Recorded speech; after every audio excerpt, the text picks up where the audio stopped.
always loved snowboarding, but it's not just a sport. You know, it's a quest for being in an environment that's so special, you know, really strong, really powerful, really dangerous, but at the same time really rewarding. Pro riders kind of have the same tendency of taking the same heli, trying to film in the same way with the same angle. Let's do it differently. You know, it might be either a good success, but could always be a great fuck up.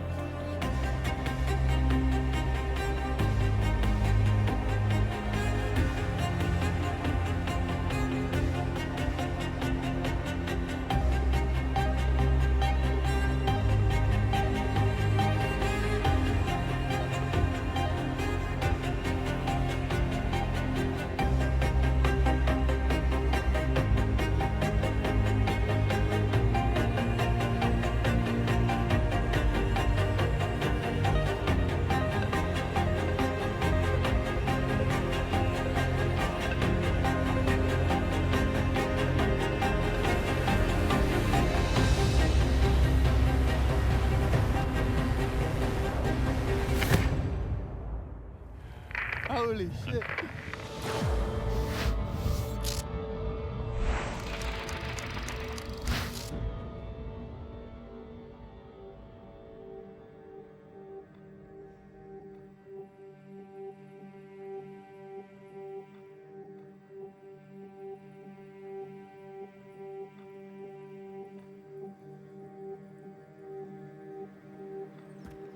I've always dreamed of that real freedom of being somewhere so remote and to be accessing my lines on my own without a helicopter. A few years ago I had this idea that maybe the paramotor could be a tool to be really independent.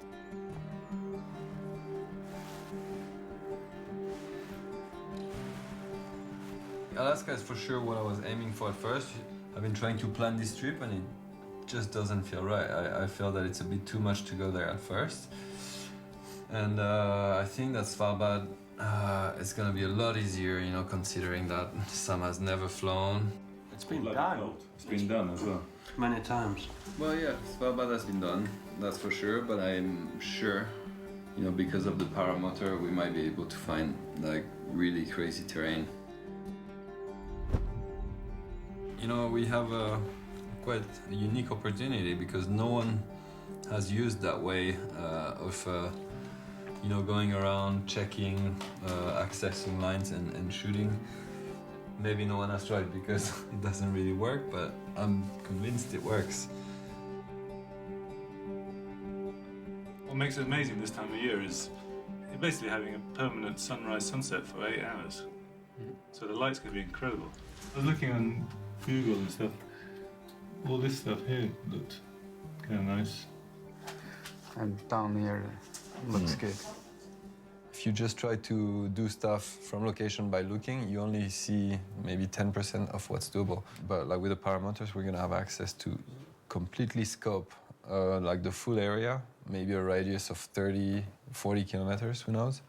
It's gonna be super easy to just fly up, look around, go.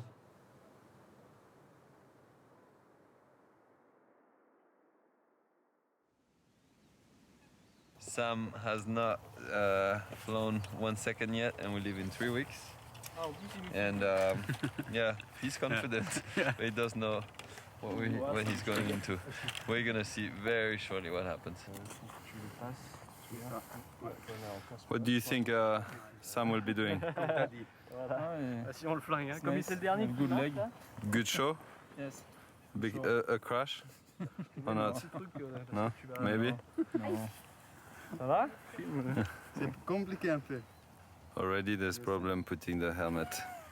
It's a good start. Do you think Xavier is taking you into a very stupid idea? Always.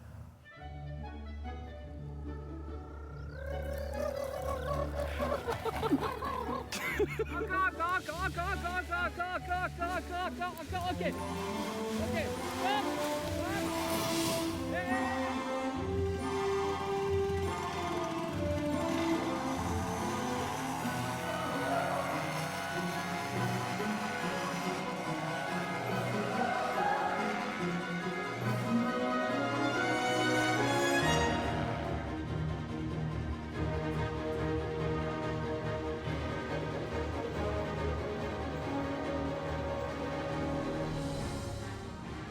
You scared me a bit. Yeah? Yeah, I was so nervous. Me too.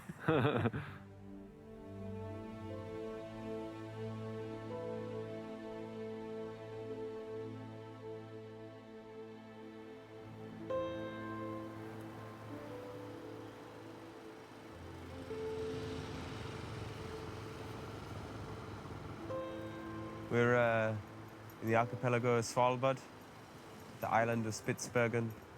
We're in the region of Atomfjella, which is a northerly mountain range at 79 degrees north. The obvious challenges are things like polar bears.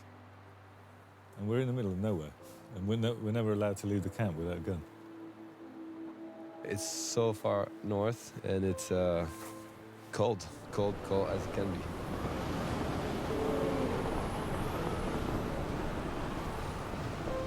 -30, -40. 1 minute without your gloves outside, and you can't feel your fingers anymore. And Xavier's idea was to come to Svalbard as a sort of stepping stone to the main objective of this film, to ride these crazy lines in Alaska and use paragliders to film them.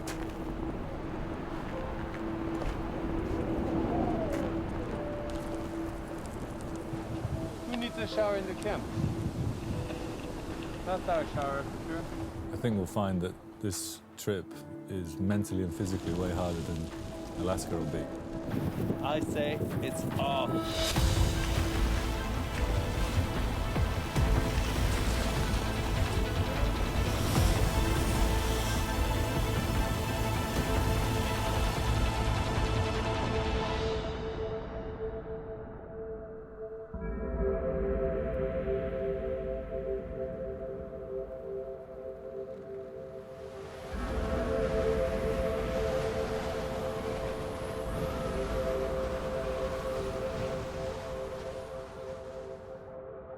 You really see the true nature of people when they are out here and you're exposed. This is beyond difficult. Completely lost all energy. The only thing that matters is the food that you get in the evening and how warm was your sleeping bag last night. And these things you take for granted in regular life, it's really nice to appreciate them again out here.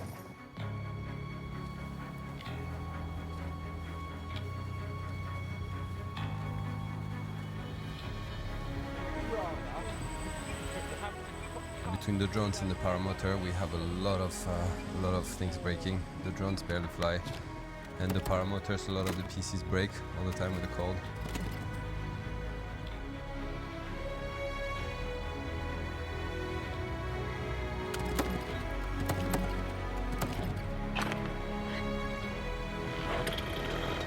Fuck yeah!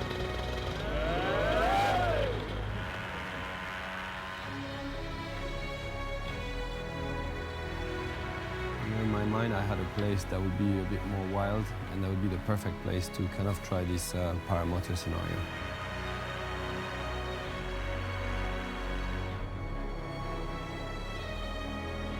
You're alone on your paraglider. You feel the quietness, you feel the calmness, and you can go close to the terrain. It's been really amazing to be able to take off from the camp. We've been able to find so many lines.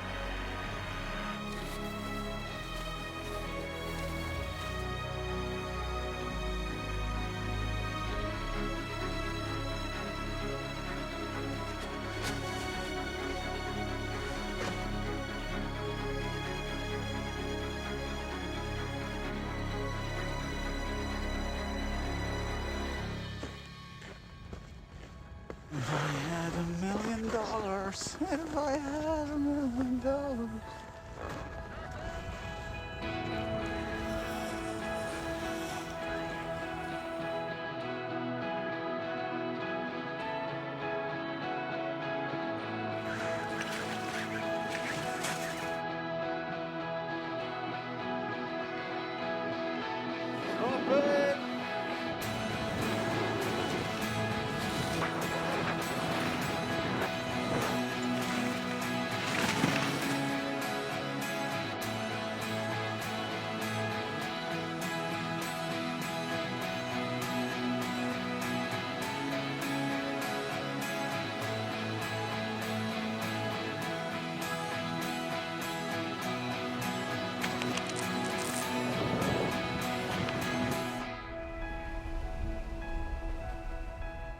It is so special, the moment we're living here, and it's, I think, rare the moments in the day that we have the clarity of mind to appreciate it.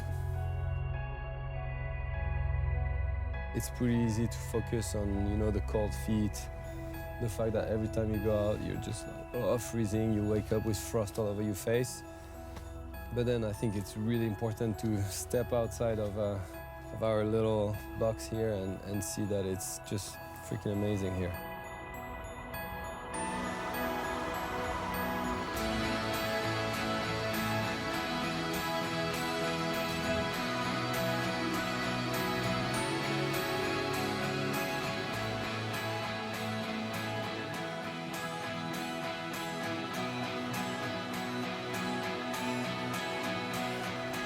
We were actually living our daily life for the line, so we didn't care if it's night or day. We were just sleeping, skiing, sleeping, skiing. I don't know if you see that's the camp down there.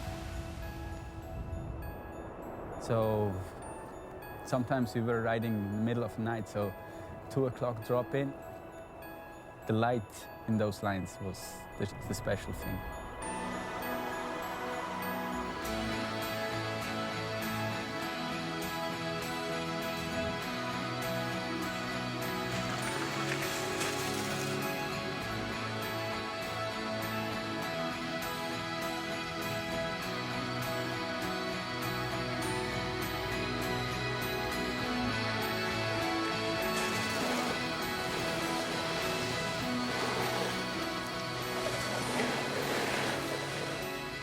Between the light, the rocks, and the air, I don't know, there are colors that clearly make you feel like you're in a special place.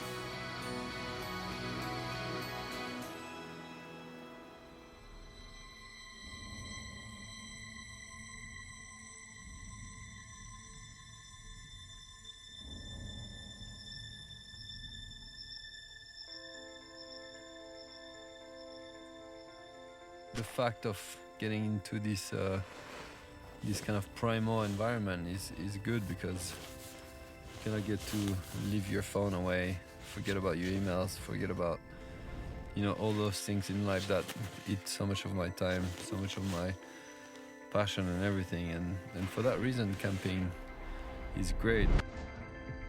You really have to go back to simple things and enjoy those simple things. Shower?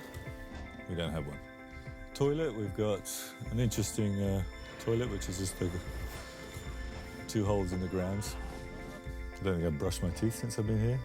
I definitely haven't changed my underwear.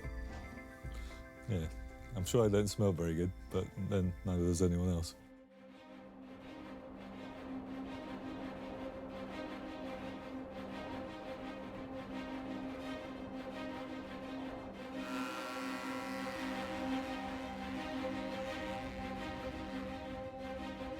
Well, this one day we were in the air, and I turned my head, and I remember watching behind Sam this huge line.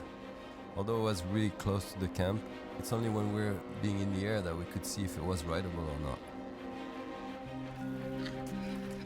That one line, I thought that's gonna be next level.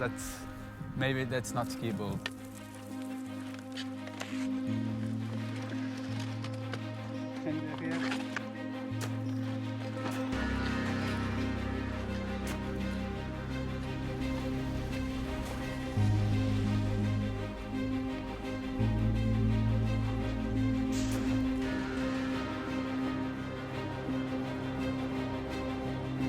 Okay, guy dropping instead.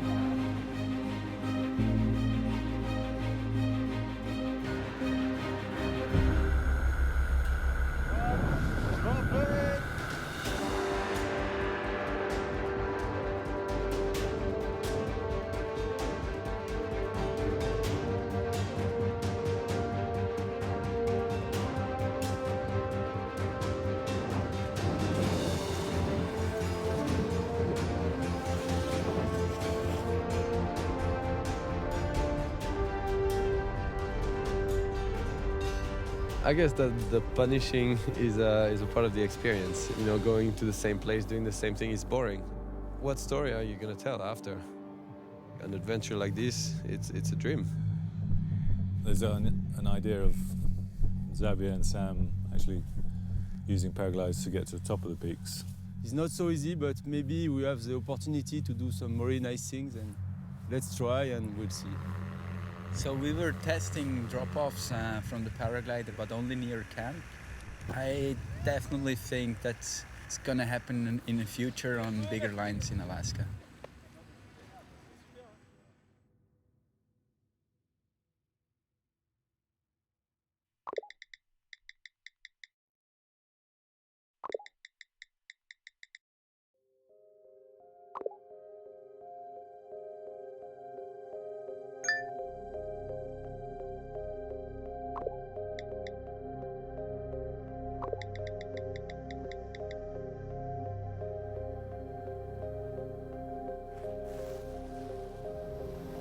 I've met Ralph about 4 years ago on the Freeride World Tour.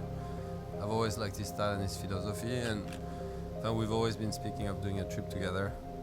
I had just got into sort of a Google Earth bender, spending hours and hours looking for terrain that looked interesting, and found these images on there that were really, really clear.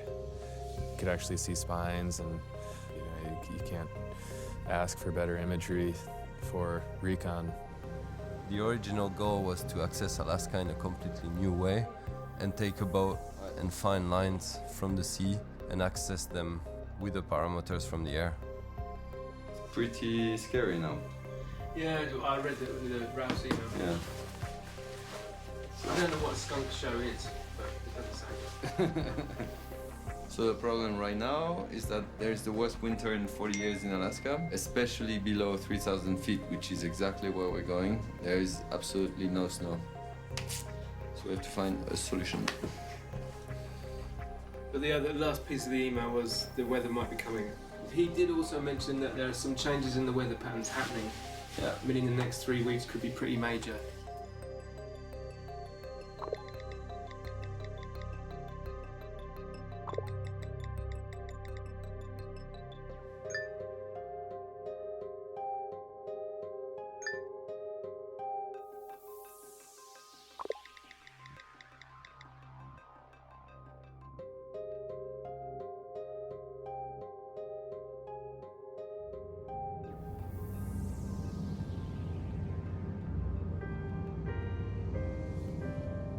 Oh, it's horrible.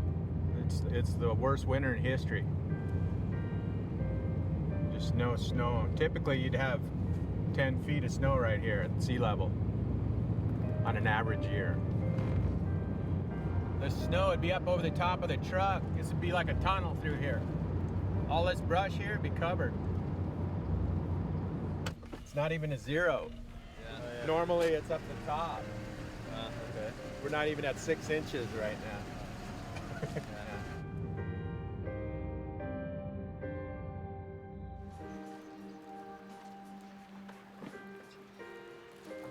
I think there could be lots of options here, but I'm sure all these we're gonna have the same problem. Yeah. Okay. Well, I think we're gonna head north, as far north as we can get. Yeah. The further away you get from the ocean out here, the salt water is warm, the colder it'll get. I've flown over this in a heli and planes, and the terrain is spectacular. The peaks are higher, and mountains are bigger, so you're gonna have to fly up there. Yeah. So we gotta find a way to get that thing in the air.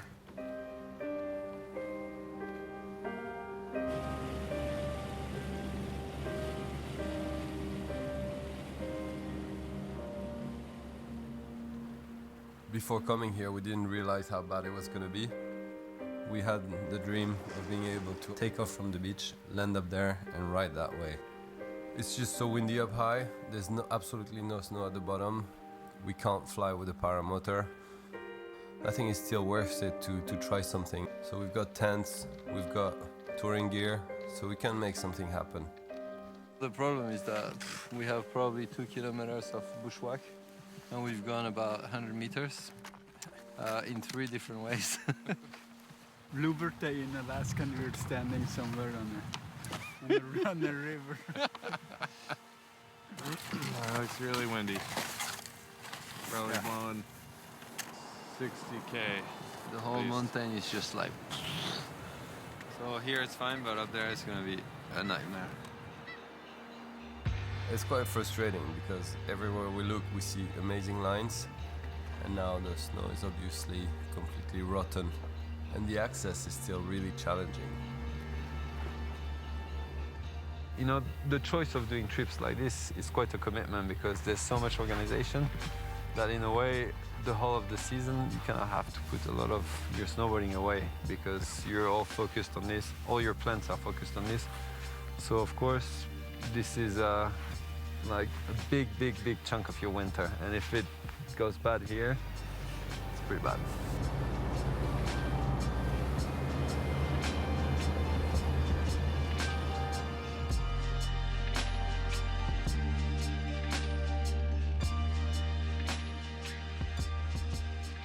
What we're doing today is not a skiing or snowboarding trip anymore. We're doing pure exploration, and a big part of exploration is to fail most of the time. Otherwise, it would be too easy. We talked about the worst case scenario, and that's essentially what we got. You know, a 2,000-foot climb up to get to the snow level through bushes and shrubs and tight trees and Devil's Club and yeah, all sorts of fun plants.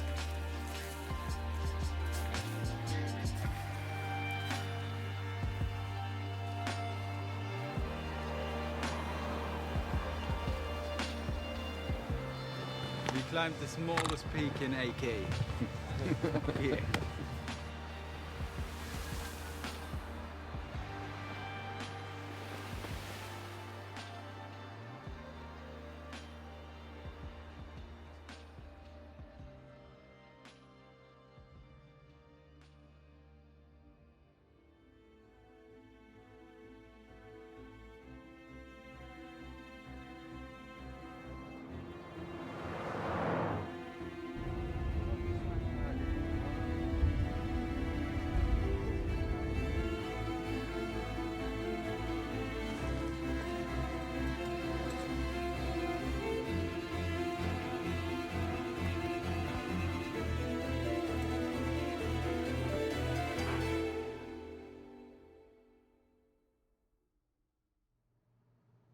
We kicked off a really big avalanche yesterday, and I triggered it right there.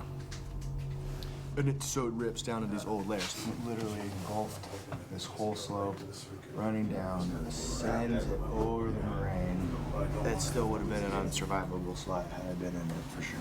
Like, if you're talking about jumping off of a fucking hang glider onto a slope, like, I don't think I would touch it. If you look to our crew, we are 10 people that want to go out into the mountains, but at the same time, yeah, the most important thing is that we all come back from that trip. Not enough snow early in the season, and now it's almost too much snow. Had 6 feet of snow in the past week. As soon as weather comes in and you have long waiting periods, you lose your focus. And that's the hard thing, to stay on your focus and to be ready when the weather is there.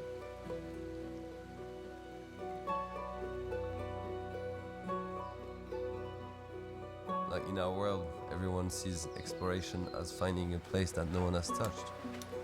But maybe exploration is just about finding a new way to get things. For me, the best if you can pass in front like this, you can hold like this. And at this moment, we are at the altitude for the jump.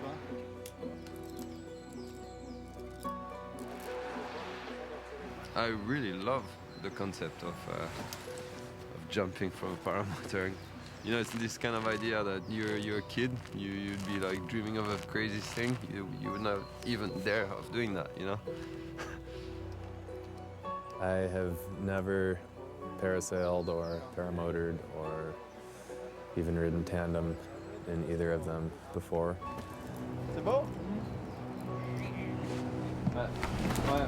It's easy, but you see you're still quite on the edge. And if there's a bump or you fuck up, then you have to go around. Yeah. And then you're like above 600 meters or a few hundred meters. No, that's not an option. Scary thing You really need to have a good crew, pilot.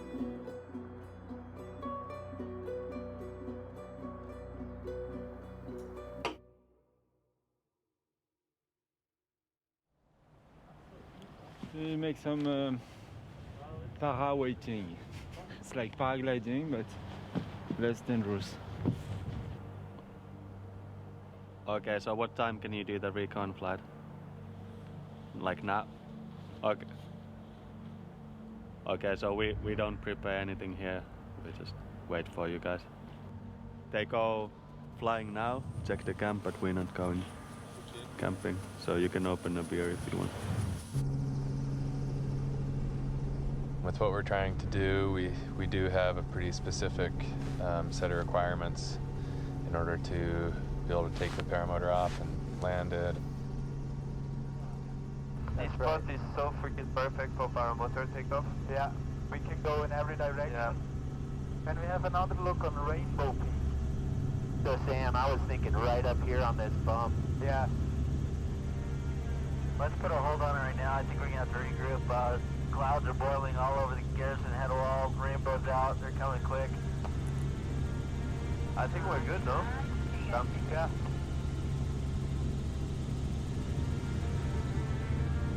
I think with the current conditions, we found a location that is fitting for what we want to do.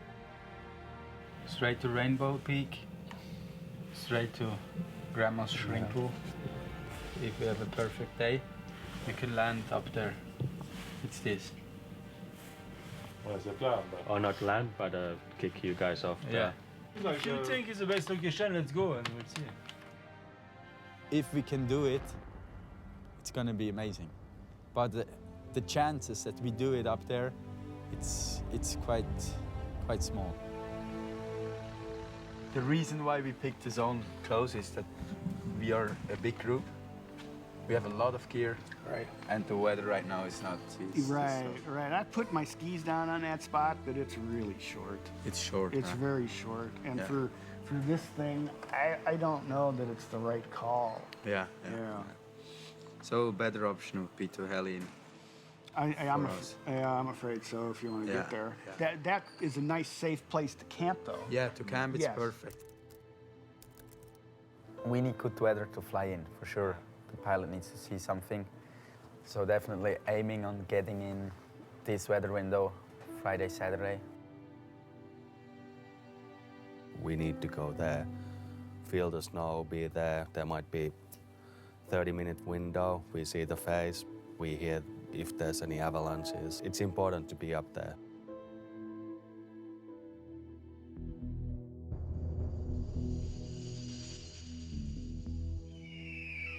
It's on, I think. Just another couple hours waiting, hoping that it's opening up and not closing up. After 9 days, it looks like we're finally gonna do it. But we're only gonna be happy once we're there.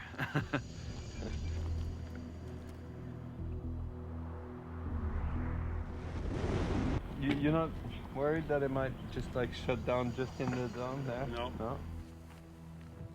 The weather is rolling in. Maybe it's gonna improve, maybe not. It's hard to judge what the weather's gonna do this year. We're all in the same boat.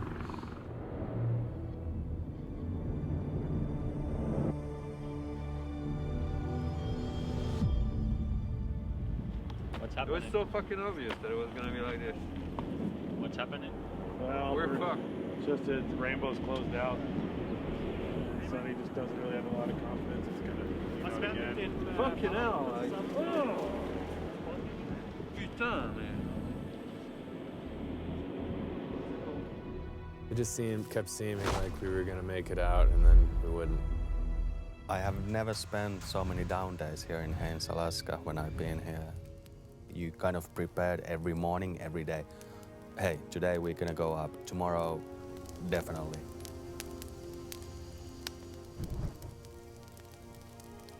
Somehow we're pretty tired already. Not physically, mentally. There's always risk that we go home with nothing.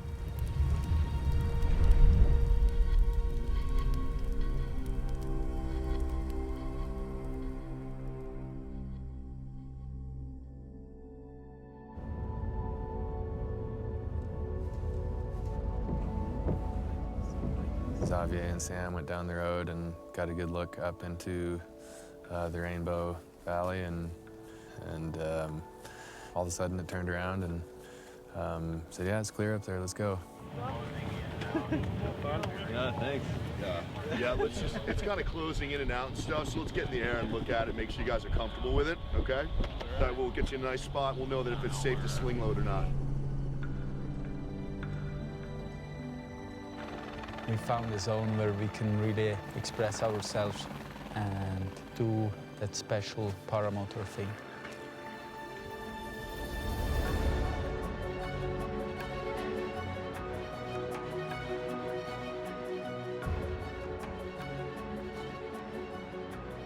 Well, the first thing when you get up there is to go and test the snow first.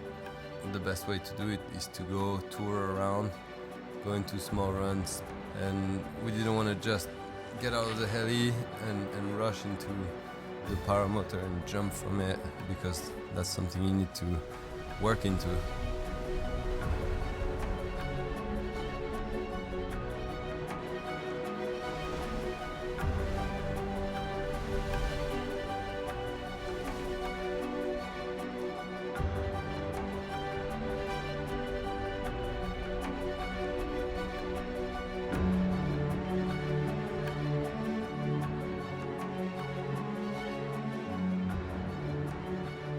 I think if and when we'll able to land with the paramotor or drop the guys top of their line, that's going to be something new. That's going to be something that no one has ever done before, and it's a scary thing. I don't think no one is ready for that. I don't know if we're ready for that. We shouldn't put ourselves on the pressure, but there is a chance that we don't get anything.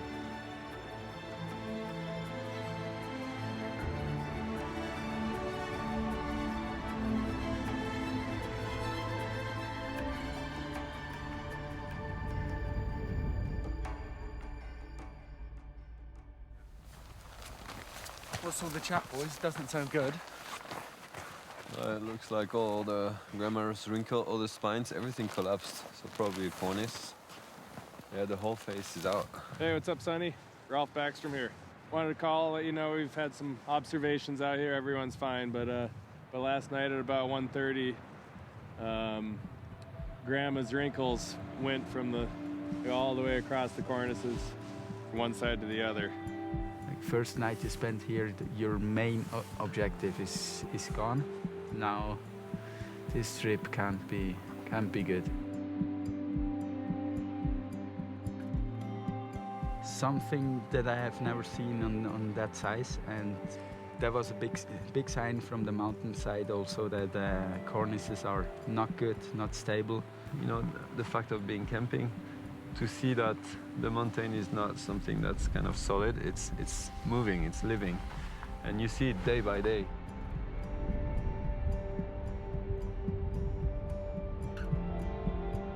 The whole spirit of the trip and of the people on the trip is that we try to do our best, and of course the avalanche danger is always present, but every minute you take decisions if it's good to go or not.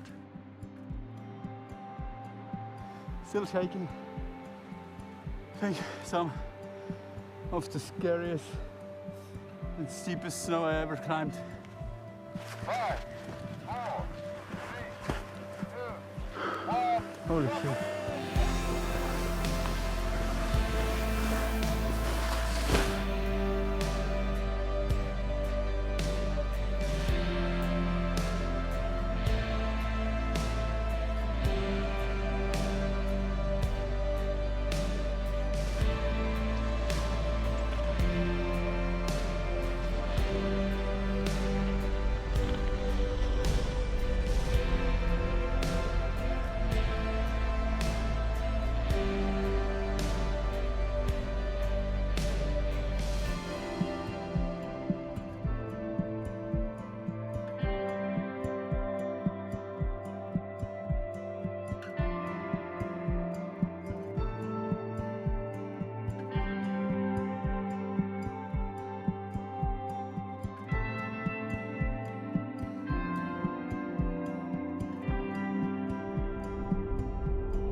Woo!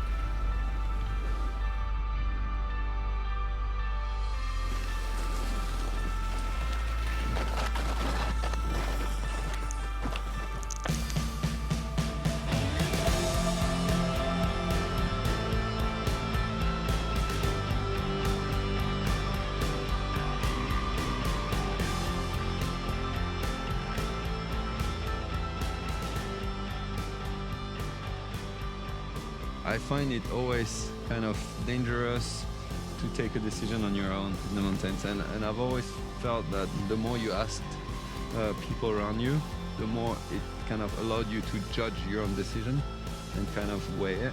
And I think the fact of us being the three together kind of brings a really good dynamics.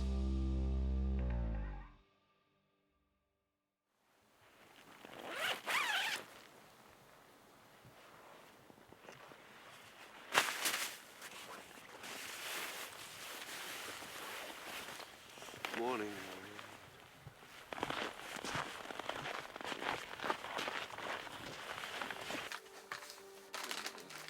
Morning.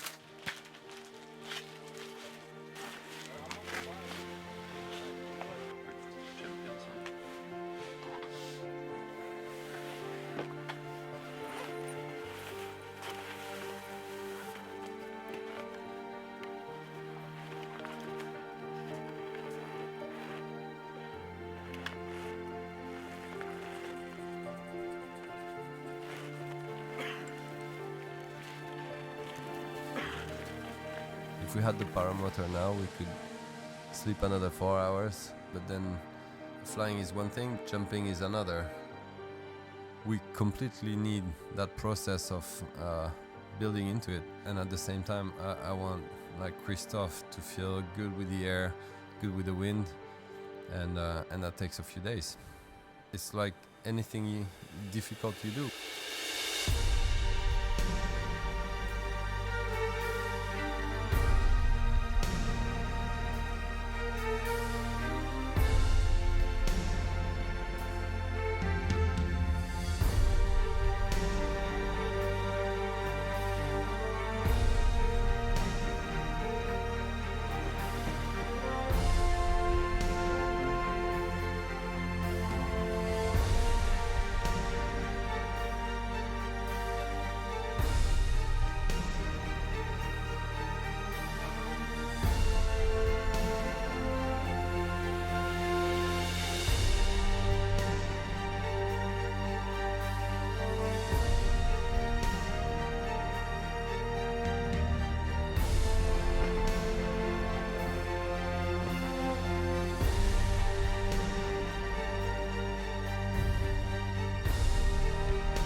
The extended forecast for the Haynesboro and Lynn Canal, including Haynes, issued at 9:39 a.m. Monday.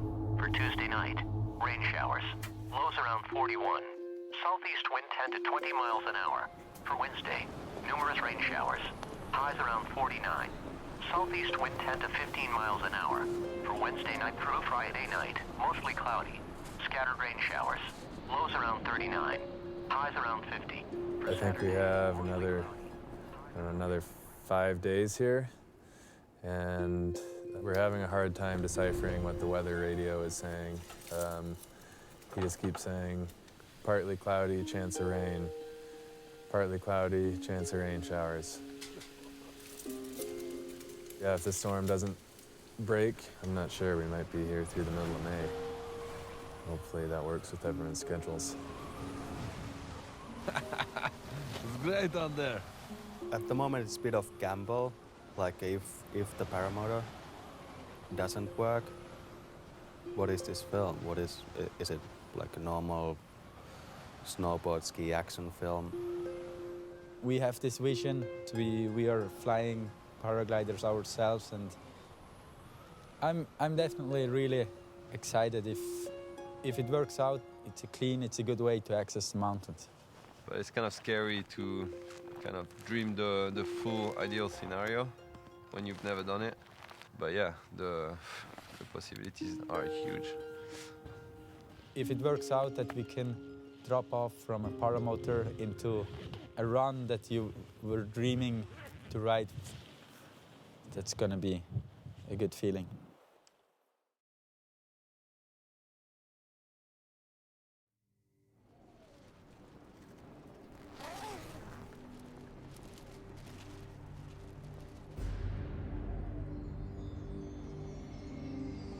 Progression just comes naturally. It's just, yeah, sometimes you have no idea whatsoever what's gonna happen next, and then one morning you literally wake up being like, we've gotta do this. When you ride the spine, look is left of my track. Okay.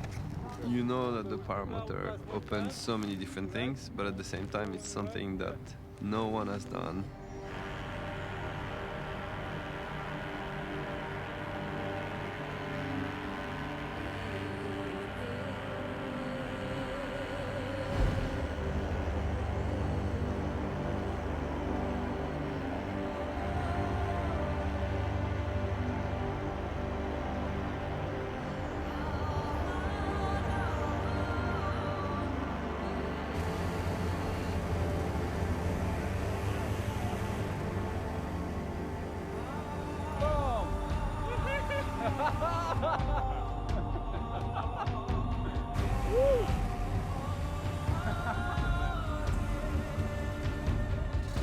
When Zav and I talked about the trip, he had alluded to the paramotors a little bit, but he had never said, you would be doing drop-offs as well. And it was sort of this gray area that was like, I've never done that before. They wouldn't let me do that. And then as it got closer, he was like, oh yeah. You'd be doing drop-offs too. I don't want to land yet. No, I don't want to land yet. I do want to try. We're gonna give it another go. Here we go.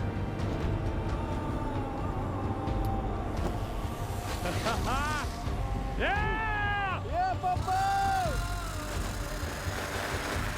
I was never thinking that this is happening when we left Switzerland.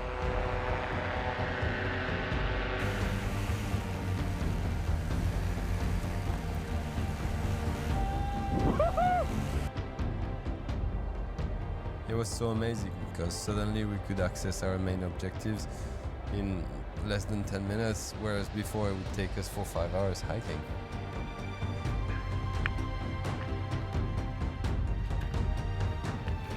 Kind of steep, innit? Yeah.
No way you just said that.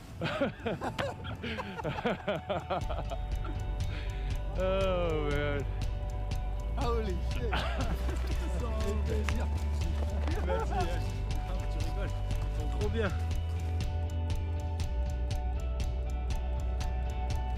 So exciting. The whole world is opening.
Yeah, man!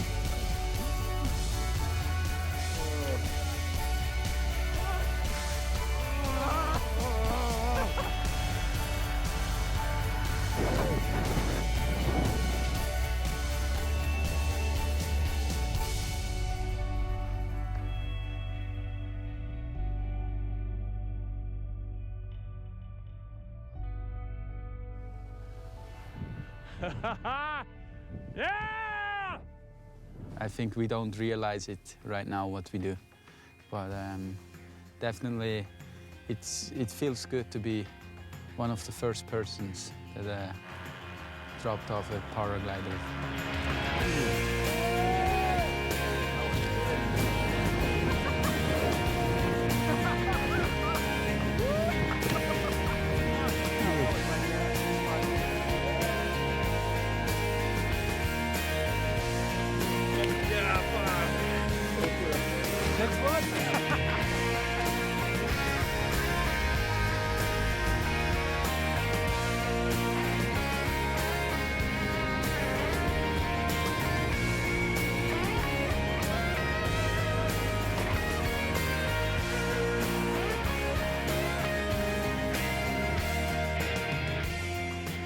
On a beau savoir qu'ils ont un gros niveau, mais de les voir au moment dans l'action, être capable d'ouvrir les sanglines de sellette et de jeter d'un parapente qui vole, c'est quand même déjà...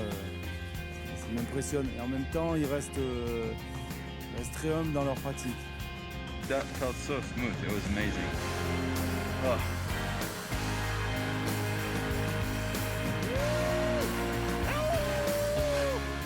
Crazy. This guy from Germany. Crazy.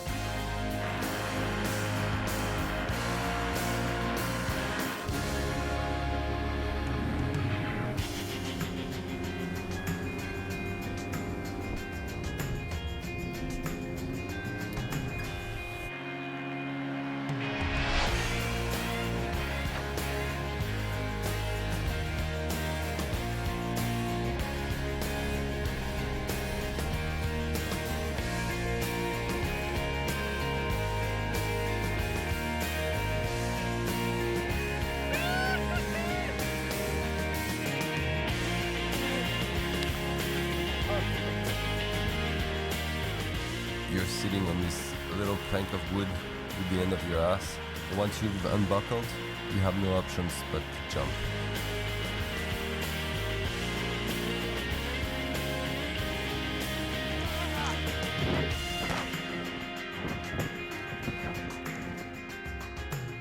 You know what, I'm in one piece. And it's been an amazing trip. I think that trip has been a great therapy for me. Because this is what I like to do. I like to be out there. I like to adventure. This is the way I see happiness.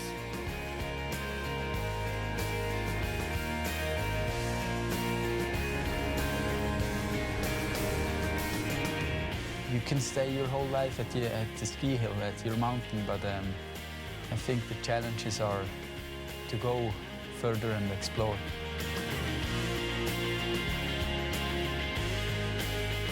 Jumping from this paramotor was one of the magic moments of an entire life.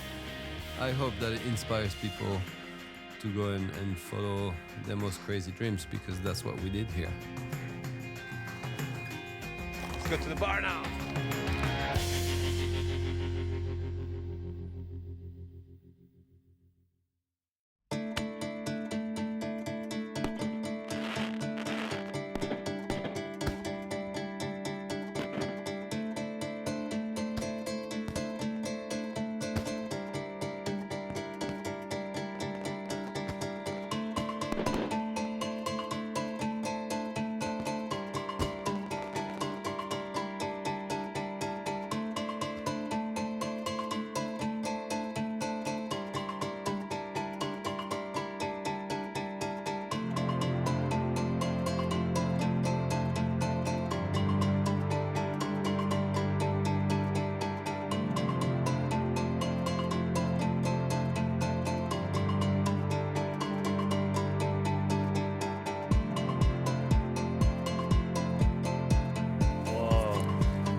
Who made the dishes last night?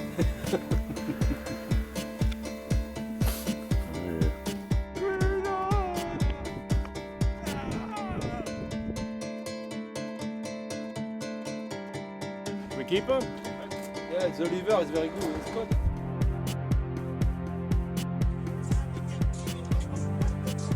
Okay, what happens in Longer Bear?